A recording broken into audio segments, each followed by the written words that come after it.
Y ahora continuamos con el programa.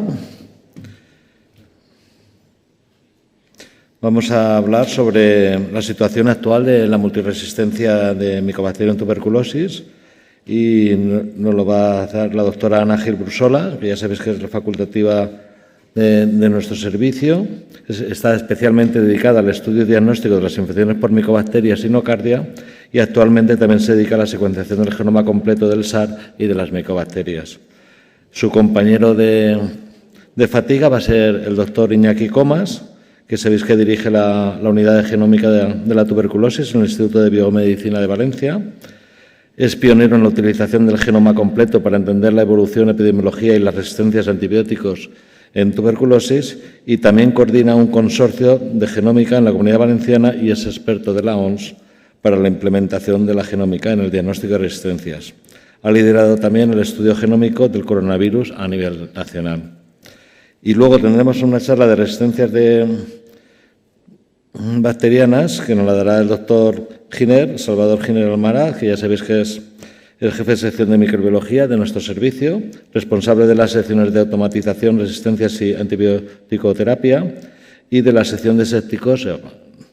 También es referente del Grupo de Resistencias de la Consejería de Sanidad y es presidente del Grupo de Estudios de las Resistencias Bacterianas e Infección Asociada a la Atención Sanitaria de la Comunidad Valenciana. Entonces, Ana, Iñaki, cuando queráis.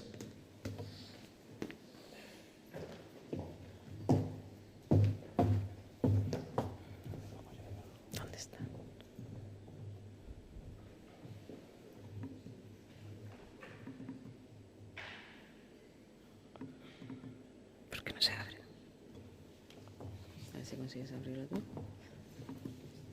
¿Quieres intentar abrirlo? Es que no lo abro. Ahora, ya está. Bueno, no sé. En primer lugar, queríamos dar las gracias al comité organizador por habernos invitado a este taller y sobre todo por haber incluido una enfermedad como la tuberculosis, como bien ha dicho el doctor Borràs, muy antigua, pero que a día de hoy sigue causando gran problema y que tenemos que tener en mente y no olvidar. No sé si está abierto. Perdón, que esto. No, es que.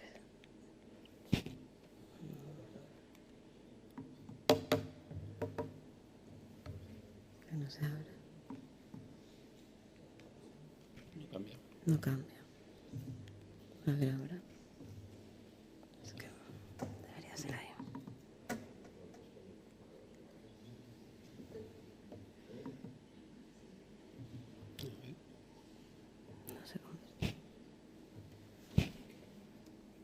Vale, ya, con el ratón. No, y con este, si no. Bueno. Ahora parece que sí. El título que se nos propuso fue el de tuberculosis multiresistente y la situación actual en la Comunidad Valenciana, y para eso hemos hecho un mini resumen de lo que es la epidemiología local, las nuevas estrategias terapéuticas, de diagnóstico, y acabaremos con la secuenciación completa del genoma como método más novedoso de diagnóstico y que gracias al doctor Iñaki Comas y a su grupo tenemos bastante accesible en nuestra comunidad. En cuanto a la epidemiología, si miramos el último informe publicado en octubre de 2022 por la Organización Mundial de la Salud, vemos cómo los países más afectados por la tuberculosis siguen siendo los de África subsahariana y los del sudeste asiático, con una tasa que supera los 300 casos por 100.000 habitantes. En total, en este informe pues, muestran cómo 10,5 millones de personas se enfermaron de tuberculosis en este año. Si nos fijamos en las resistencias, vemos como además de estos países que están en el África subsahariana y el sudeste asiático, también tenemos bastantes resistencias en los países del este de Europa y de Rusia, manteniéndose siempre unas cifras en torno a 400 y 450.000 casos, desde hace 10 años prácticamente. ¿Qué pasa? Pues la estrategia final a tuberculosis, también propuesta por la OMS para el año 2030, pretendía para el año 2025 haber alcanzado una disminución del 50% en la tasa de incidencia y un 75% en el caso de las muertes. Si vemos el resumen, pues a nivel mundial la reducción ha sido de un 6% en la tasa de muertes, sigue muriendo una persona cada 20 segundos con una tasa de 134 casos por 100.000 habitantes. En nuestra región, esta cifra de disminución de muertes ha sido mucho mayor, se ha conseguido un 21% en la tasa de reducción de muertes, pero sigue muriendo una persona cada 20 minutos con una tasa de 25 casos por 100.000 habitantes. La región europea es muy grande, como hemos dicho, ahí se incluyen los países del este de Europa. Entonces, si vemos a nivel global el número de resistencias está en torno a un 5,7, mientras que en la región europea, a pesar de tener una incidencia mucho menor, de 25 casos por 100.000 habitantes, la tasa de resistencias es superior a la media global. ¿Qué pasa en España? Pues en España ya no incluimos estos países de Europa del Este, entonces nuestra tasa es mucho menor, estábamos en torno a 8 casos por 100.000 habitantes y sobre todo en las resistencias nos quedamos en menos de un caso por 100.000 habitantes, que son cifras bastante buenas. Si miramos el informe del Centro Nacional vemos como desde el año 2005 sí que hemos conseguido reducir el número de casos, manteniéndose las columnas grises que veis ahí son las formas extrapulmonares. La reducción ha sido a costa de las formas pulmonares y no las extrapulmonares, lo que significa que va a ser más difícil para nosotros diagnosticar los nuevos casos. Tenemos que estar más al tanto. Y la reducción ha sido a costa de los nacidos en España, que no de los extranjeros. Esto es a nivel nacional y haciendo el mismo formato de tabla con los que tenemos con los datos de nuestra comunidad, vemos cómo se mantiene la misma situación. Los nacidos en el extranjero siguen manteniendo una tasa constante. Y estos son los que, esta gráfica así un poco rara, veis que la línea azul son las resistencias a isoniazida, siempre están por encima de las resistencias a rifampicina, que son las naranjas, y en el caso de los extranjeros, estas resistencias a isoniazida son completamente variables y siempre muy superiores a las que presentan nuestros pacientes autóctonos. Todo eso lo tenemos que tener muy en cuenta. Este es el resumen de los datos de nuestro hospital, de nuestro departamento de salud realmente. Vemos como sí que, excepto un repunte que hubo en el año 2019, volvimos a descender el número de casos, que son las columnas verdes, y las resistencias mayores se presentan en isoniazida, no tanto en rifampicina. Y lo mismo pasa si vemos los resultados del Hospital Dr. Moliner, que es el centro de crónicos que tenemos en nuestra comunidad, donde derivamos todos los casos que son más complicados o difíciles de tratamiento o por tema social. En ese hospital vemos que, sorprendentemente, el año pasado hubo muy pocos pacientes ingresados. Hay que saber que a día de hoy la doctora Magnolia Nieto ya tiene el mismo número de casos ingresados de los que tuvo en todo el año pasado. O sea que estas cifras son variables, tenemos que estar muy atentos a la evolución de la enfermedad, porque sobre todo con el COVID hubo un bajón de recursos destinados a la tuberculosis y todo esto, añadido a la guerra de Ucrania, de Rusia, de toda esa zona, tenemos un paradigma que puede cambiar mucho en un futuro. Vamos a ver cómo ha evolucionado los tratamientos y el diagnóstico en estos últimos años. Pues desde que la OMS incluyó a la tuberculosis como una de sus metas para conseguir un desarrollo sostenible, haciendo hincapié en la necesidad de hacer un enfoque multidisciplinar, pues vemos que si nos fijamos en los tratamientos, en este artículo del Lancet del 2010 se veía la línea temporal, los que nos dedicamos a la tuberculosis, esta gráfica la hemos visto bastantes veces, esta línea la hemos visto bastantes veces.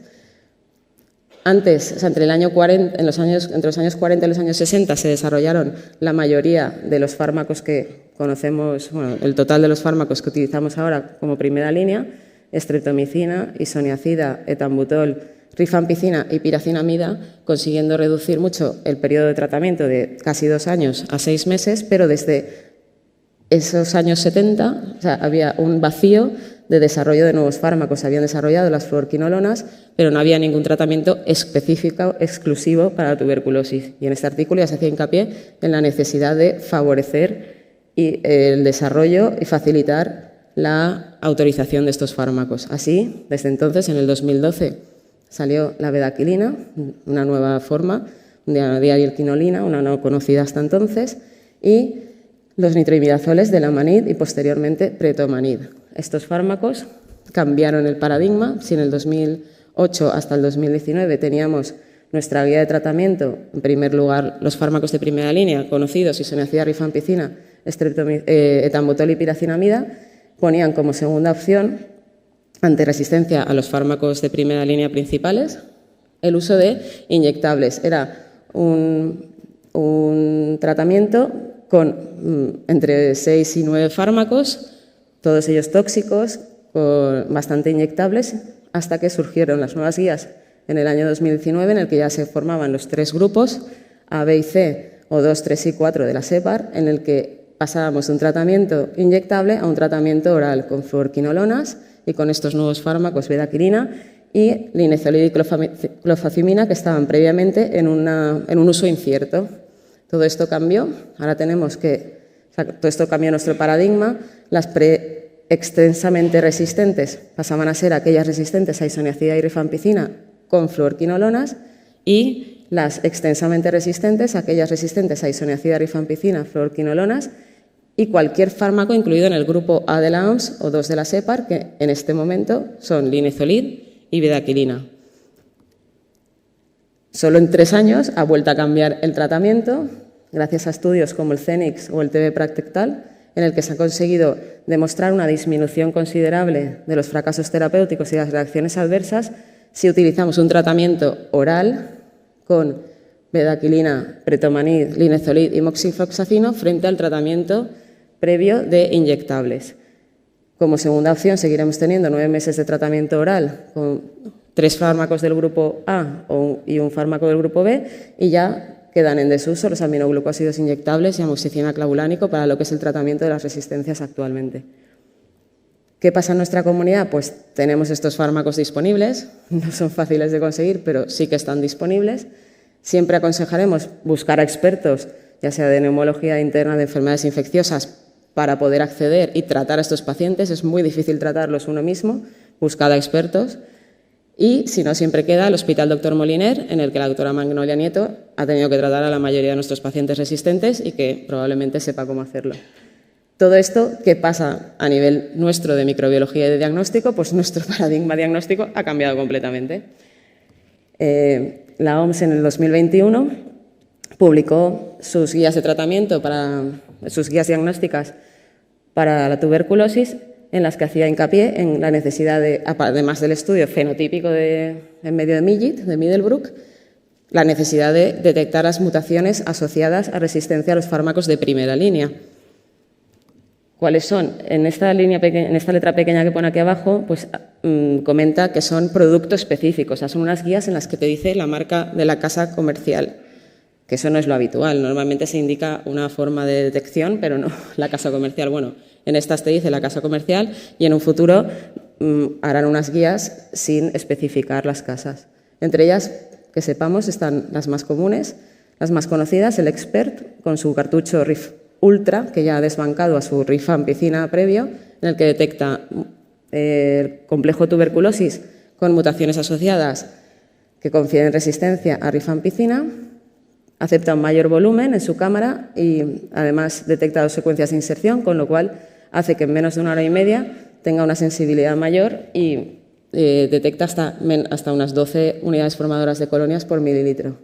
Esta misma casa comercial ha desarrollado recientemente el cartucho XDR, en el que nos detecta además isoniazida y fluorquinolonas, que es algo muy necesario para las nuevas guías de tratamiento que tenemos.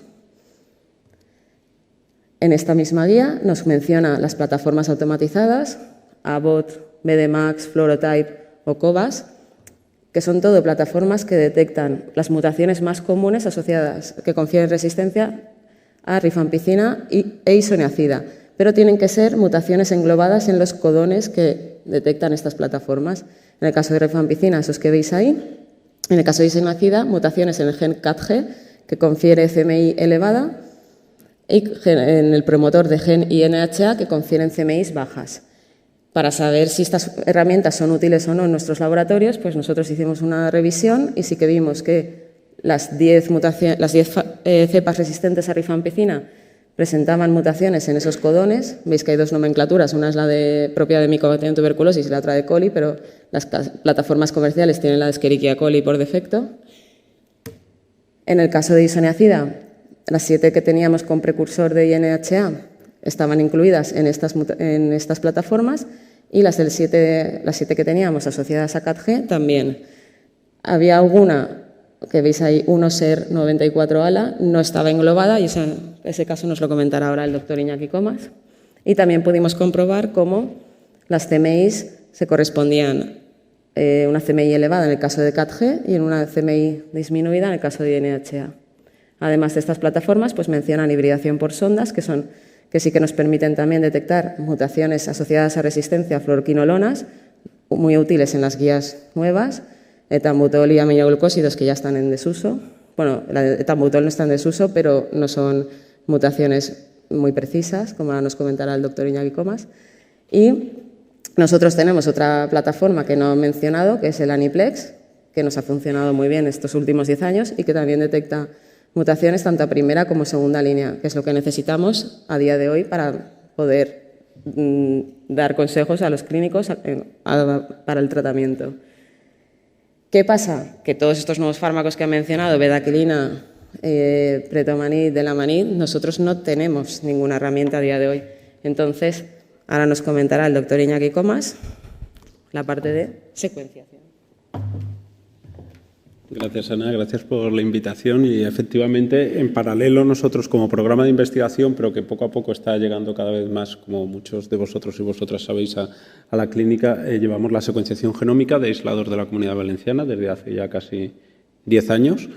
Y una de las cosas que miramos, una parte de la epidemiología, pero una de las cosas que miramos también, o en las que trabajamos, es en la secuenciación genómica como herramienta de diagnóstico que nos pueda decir qué mutaciones puede tener el aislado de un paciente, pero también que puede informar a las compañías farmacéuticas de mutaciones más relevantes o más prevalentes para diseñar sus propios diagnósticos.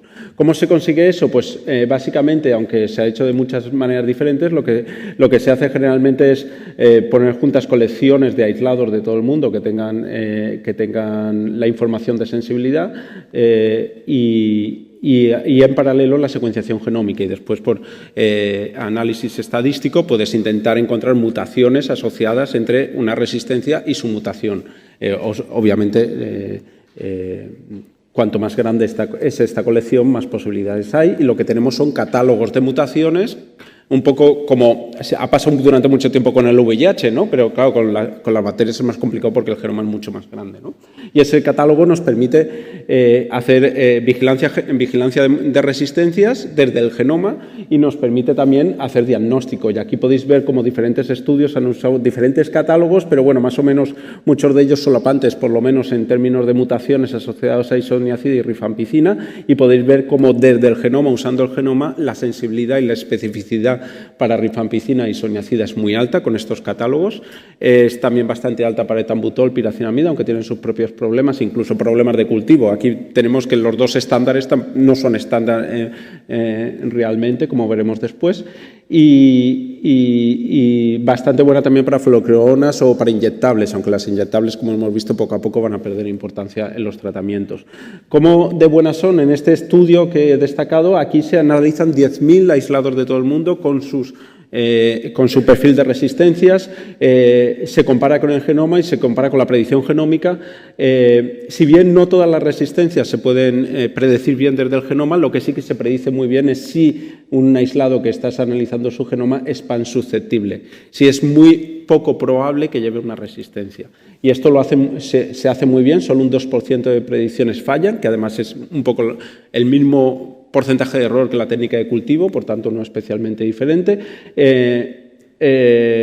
Esto ha hecho que haya países como el Reino Unido o Holanda que hayan sustituido como técnica de diagnóstico de resistencias al cultivo y primero hacen el genoma y con respecto a lo que encuentren ahí deciden si hacen ya cultivo de sensibilidad o no. Pero, por supuesto, este estudio no estudia si en países donde haya diferente carga de la enfermedad, en países, por ejemplo, de la antigua República Soviética, etcétera, funcionan igual de bien los catálogos, o sea que no sabemos si hay una diferencia, si la geografía local puede hacer que estos catálogos no funcionen tan bien. Además, había muchos catálogos y la OMS puso junto un grupo de expertos, entre los que yo estoy, para desarrollar el primer catálogo de mutaciones que la OMS, digámoslo así, ha apoyado, ¿no? Ha certificado y, de hecho, está en su página web. Y este es el primer catálogo que se puede usar tanto por las compañías diagnósticas, por un lado, que pueden usar las mutaciones más prevalentes para meter en sus ensayos, como a nivel de investigación y clínico también. ¿Cómo es este catálogo? Pues parte de 38.000 aislados que tenían genoma y fenotipo, por tanto, una colección muy grande de todo el mundo. Este catálogo mira 13 drogas, muchas regiones del genoma. Lo más importante, encuentra 196 mutaciones asociadas a diferentes resistencias, ahora veremos a qué resistencias. Encuentra muchas mutaciones que probablemente lo sean, pero todavía necesitamos un poco más de robustez estadística, ¿no?, para pasarlas de aquí a aquí, pero ya nos indica que cómo de comprensivo es este catálogo, y además muchas mutaciones que puedes encontrar y que no están asociadas a resistencia también las describen. Claro, esto si lo comparáis con algunos de las aproximaciones moleculares comerciales que ha contado la doctora Gil, podéis ver que el número de mutaciones y el número de drogas no tienen nada que ver. Con el genoma accedemos a toda la información para todas las drogas. Otra cosa es que sepamos dónde mirar. Eso es lo que nos dicen los catálogos. ¿Dónde tienes que mirar para cada droga, para cada gen? ¿Vale? ¿Cómo de buenos son estos catálogos en esta colección de 38.000 en este primer análisis? Pues aquí podéis ver que si esta es la sensibilidad para isoniazida y rifampicina, tenéis que ver, es una gráfica un poco extraña la que hicimos aquí, lo siento, pero bueno, básicamente el centroide de cada uno de estas circunferencias es donde está la sensibilidad y especificidad, y podéis ver que para rifampicina, isoniazida, etambutol es bastante buena, streptomicina, aunque la streptomicina prácticamente no se usa, la fluoroquinolonas es bastante buena. Podéis ver cómo eso va disminuyendo conforme entramos en aminoglicósidos, aunque no está tan mal, y en las nuevas drogas que ha hablado la doctora Gil todavía tenemos poca evidencia, no porque no podamos acceder al genoma, el genoma lo secuenciamos, es que no sabemos dónde mirar en el genoma, porque hay muy pocos casos de resistencia todavía a estas drogas, con lo cual no podemos ligarlo estadísticamente. Además, lo que hicimos fue, bueno, vamos a coger este catálogo, vamos a evaluarlo a nivel local, como hemos dicho, durante mucho tiempo hemos estado secuenciando en la Comunidad Valenciana como parte del grupo de estudio de genómica de la tuberculosis. Muchos de vosotros y vosotras nos habéis estado mandando cultivos positivos y a la Fundación Fisabio, donde se procesan en el P3, y después en nuestros laboratorios se hace la parte genómica. Por otra parte, generáis como parte de vuestra rutina diagnóstica los fenotipos, ¿no?, el fenotipo de resistencia, la sensibilidad fenotípica, y eso es lo que nos ha permitido vale, vamos a coger el catálogo de la OMS y vamos a ver qué bien funciona en nuestra área geográfica, ¿no? Y cuando hacemos eso encontramos una sensibilidad y especificidad más bajas de lo que estaba reportado. Claro, aquí tenéis que tener en cuenta que hablamos de colecciones globales. Después, cuando ya vas al detalle, igual eso variaba mucho, y es lo que pasa aquí. Tenemos una isoniazida con sensibilidad más baja, una rifampicina con sensibilidad más baja. Eso se debe a dos cosas. Una es que el número de resistencias es bajo y, por tanto, la sensibilidad y la especificidad, en cuanto tienes cualquier fallo o discrepancia entre cultivo y genoma, pues te va a caer. Por tanto, yo no veo tan importante ese valor como el hecho de intentar entender de dónde nos vienen esas discrepancias, ¿no? Porque, de hecho, si miráis, las concordancias son muchísimas. En 696 casos para isoniazida, en 695 para rifampicina. ¿Qué es lo que pasa? La gran mayoría de esos casos, en verdad, son casos de sensibilidad fenotípica y se predicen muy bien con el genoma. Después hay casos diferentes, sí. Tenemos casos predichos por el genoma, por el cultivo, y casos predichos por el genoma. Y esos son los interesantes, porque son los que van a enriquecer y hacernos entender también, primero el catálogo, y hacernos entender también qué es lo que circula, ¿no? Y de hecho, gracias a esa identificación en cultivo, pero no en genoma, encontramos nuevas mutaciones que estaban en el catálogo, pero no tenían suficiente validez estadística todavía. No las podías pasar todavía a la evidencia más alta. Y gracias al cultivo, a los resultados de cultivo que todos vosotros y vosotras generáis, hemos podido confirmar algunas de ellas y como hablaremos después exactamente de esta, ahora después, que es la que comentaba la doctora Ana Gil, que es un caso muy paradigmático de la complementariedad entre cultivo y genoma. Pero además, para isoniazida un poco lo mismo, con el genoma podemos identificar mutaciones en isoniazida o cepas que tienen resistencia a isoniazida que el cultivo las pierde. A veces porque están en el límite, son borderline, otras veces es simplemente por un tema de falsos negativos en el cultivo, que es algo muy conocido para rifampicina y una serie de mutaciones que el cultivo, sobre todo el líquido, no es capaz de identificar y que genera muchos problemas y se sabe que están asociadas a resistencia. Y, de hecho, nosotros hemos comprobado algunas, pero hay países, por ejemplo, en Eswatini ocurrió que estas mutaciones, concretamente esta, no está en GeneSper y durante mucho tiempo pensaban que tenían poca resistencia. Cuando hicieron genoma completo o técnicas que encontraban esta mutación, resulta que muchas de sus cepas en Eswatini eran multidrogoresistentes. En realidad tenían resistencia a rifampicina y no la habían detectado. Y eso es porque el cultivo para ese tipo de mutaciones da resultados que son falsos negativos y el genoma esto lo detecta muy bien. Por tanto, aquí se ve claramente la complementariedad genoma-cultivo. Aquí claramente podéis ver cómo las dos informaciones juntas es las que nos dan un análisis más profundo de lo que está pasando. Y, de hecho, cuando pones las dos cosas juntas, lo que encuentras son dos nuevas cepas multidrogoresistentes que no habían sido detectadas en su momento, una que llevaba piracinamida. La parte buena del genoma es que, aunque tú no hayas hecho tu estudio de sensibilidad, si llevas una mutación a fluoroquinolona, cosa que no se suele hacer, a no ser que la cepa se sospeche que sea multidrogoresistente, también la vas a ver. Y, de hecho, de esa manera, en la Comunidad Valenciana encontramos 11 aislados que tienen resistencias a quinolonas y no tienen resistencias a nada más. La quinolona es segunda línea, lo que ocurre es que se les trató, por lo que sea, por algún tipo bueno, evidentemente porque se consideraba que era algún tipo de infección respiratoria, pero se les trató primero con quinolonas. Y eso no lo puedes ver si no haces el cultivo. Y sin embargo, con el genoma sí lo puedes ver. Predecimos pansensibilidad de una manera muy parecida al estudio del New England Journal of Medicine. Y después vemos que es un perfil de resistencia mucho más completo cuando ponemos las dos informaciones juntas.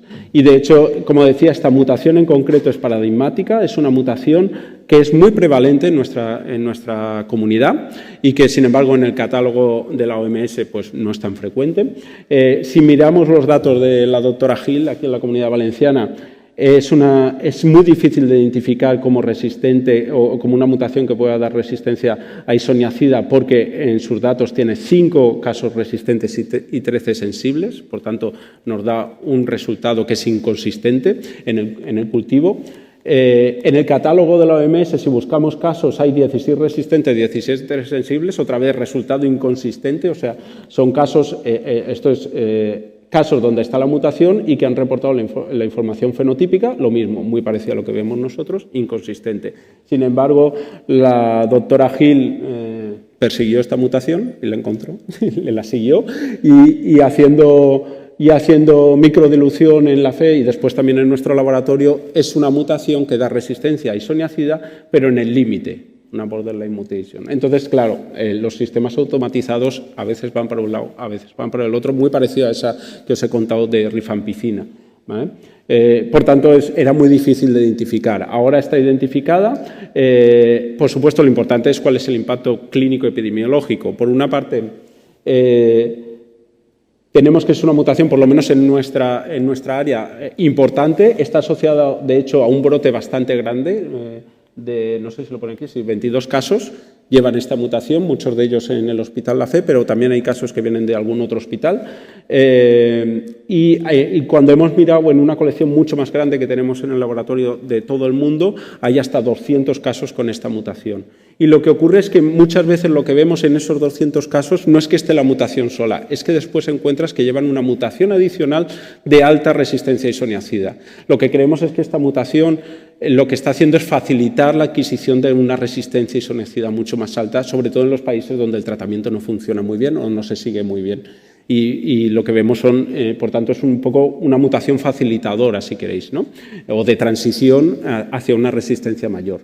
Por tanto, es una mutación muy a tener en cuenta.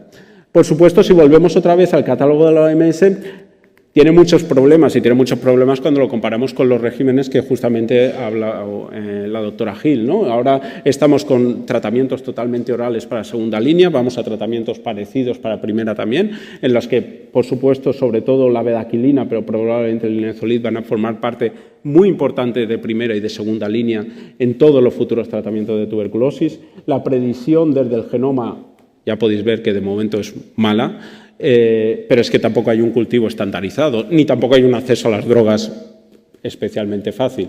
Por tanto, ahora mismo estamos en un momento de incertidumbre donde se va a empezar a hacer un uso de unas drogas que, de momento, sus diagnósticos son muy subóptimos. Y yo creo que este es el momento justamente, de hecho, por ejemplo, como ejemplo justamente de esto, daos cuenta que, como decía la doctora Gil, en el 70, más o menos en los 70, salió el último antituberculoso específico, más o menos. La bedaquilina es el primero antituberculoso específico en el 2012. 2 años después teníamos ya resistencias a bedaquilina. Esta es la droga que va a formar parte de todos los tratamientos de tuberculosis en el futuro. Eso es seguro.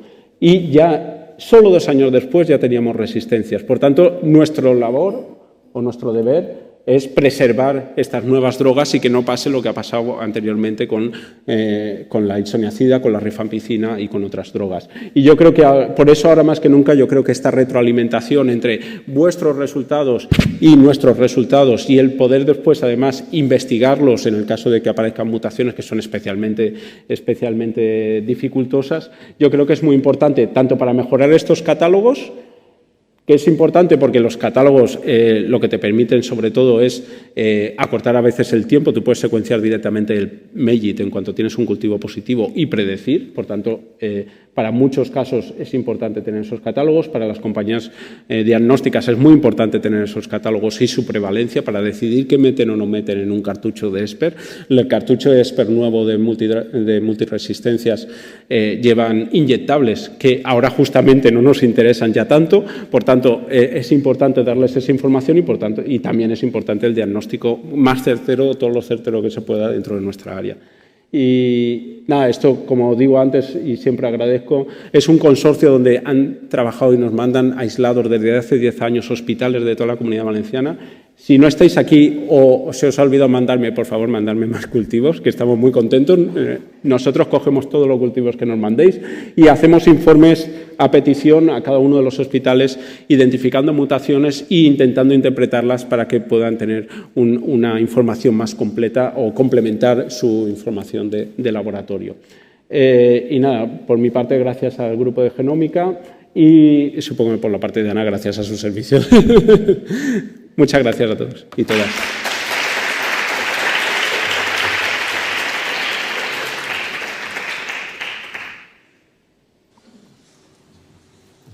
¿Preguntas?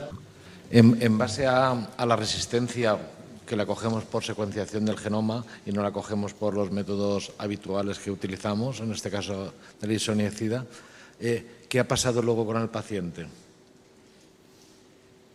¿Ha tenido repercusión o no la ha tenido? A ver, por lo menos en los casos que tenemos detectados en nuestro hospital, no esos 7, bueno, los pocos que nosotros detectamos resistencia como tal, sino cuando ellos nos han dicho que existe esa mutación. Todos han evolucionado bien si han seguido el tratamiento habitual de 2 meses con los 4 fármacos completos y los 4 meses con 2 fármacos. ¿Qué pasa? Que sí que ha habido algún caso en el que, como bien dice la OMS, tú puedes dar 3 fármacos siempre que se demuestre que no hay resistencia ni a isoniazida ni a rifampicina, puedes quitar el etambutol. En el caso en el que se hizo eso, ese paciente siguió teniendo baciloscopias positivas.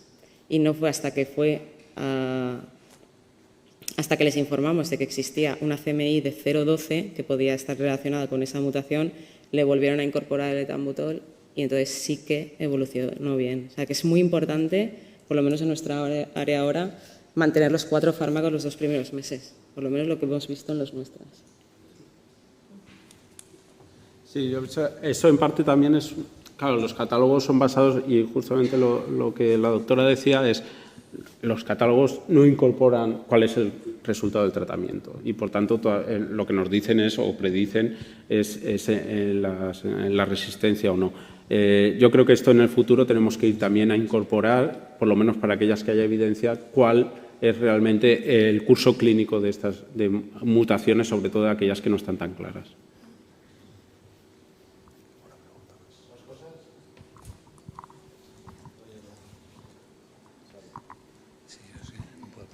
Hola, yo lo que me interesaba es, ya que tenéis diseñado todo el programa y estáis en contacto con todos los hospitales, si queremos implementar esta técnica o está ya implementada, ¿cuál es el tiempo de respuesta que da Salud Pública para los resultados? Porque, claro, si tenemos que modificar tratamientos en función de los estudios genéticos.